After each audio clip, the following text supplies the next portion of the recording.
The feud between Donald Trump and Marco Rubio is finally coming to a head in the Sunshine State.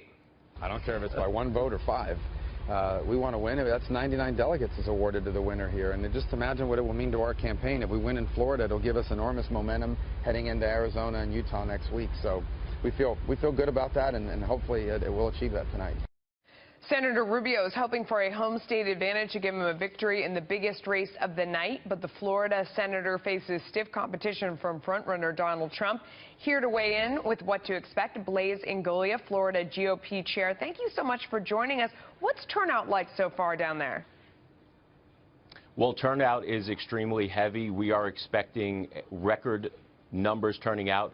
As of yesterday, we had 1.17 million voters voting already in the primary. So we're expecting to reach approximately 2 million voters, which of course would be a record for the state of Florida. What are the most important issues in Florida right now? I mean, I know your median income is lagging a lot of the rest of the country right now. I mean, is that one of the big things, or what are your biggest issues?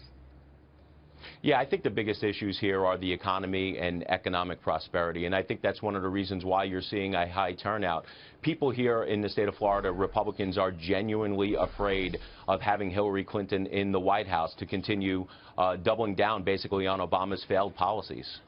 Yeah, and when I look at the way that the campaign has run so far, the amount of dollars that have been spent on attack ads, $8 million from outside groups spent on Trump attack ads.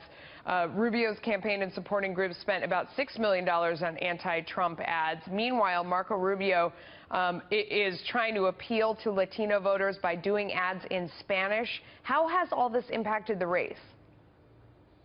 Well, I don't think the negative ads are having too much of an impact this race. What I think is going to be more of an impact is the voter turnout. You know, northern Florida is more demographically similar to Georgia and Alabama, and we expect that turnout to be heavily for Mr. Trump.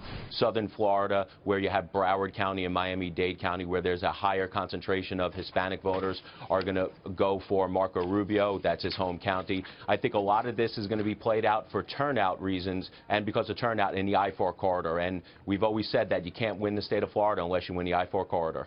So you think, I mean, a lot of states have seen that so far. You mentioned it, that they've seen record turnout, and that those extra voters that come out tend to come out for Trump. That's what it's looking like to you down there?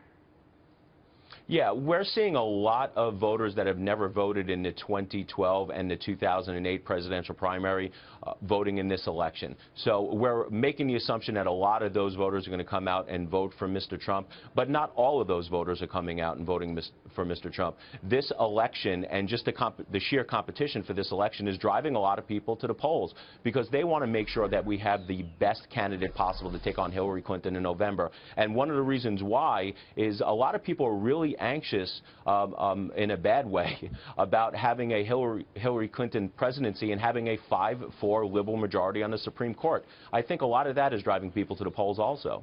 Blaise, thank you so much for your insight. We'll be keeping a close eye on it. Have a good night.